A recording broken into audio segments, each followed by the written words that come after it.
जब हम आत्मनिर्भर भारत की बात करते हैं तो हम एक अलगाववादी भारत की बात नहीं करते हैं।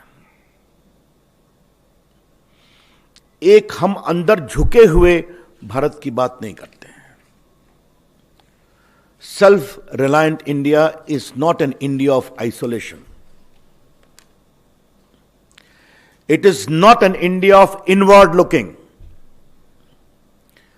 It is an India which enhances its capacity and capability, develops an ecosystem as a robust asset to the global economy.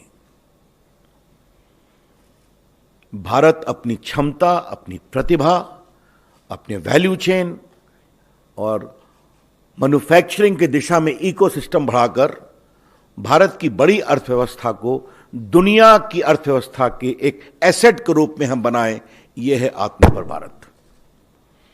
उसमें हम एफडीआई भी लाएंगे, टेक्नोलॉजी भी लाएंगे, हमारा अनुभव भी है, हमारा ह्यूमन रिसोर्स भी है। तो मुझे लगा कि आरंभ में ही मैं इसको स्पष्ट कर दूं।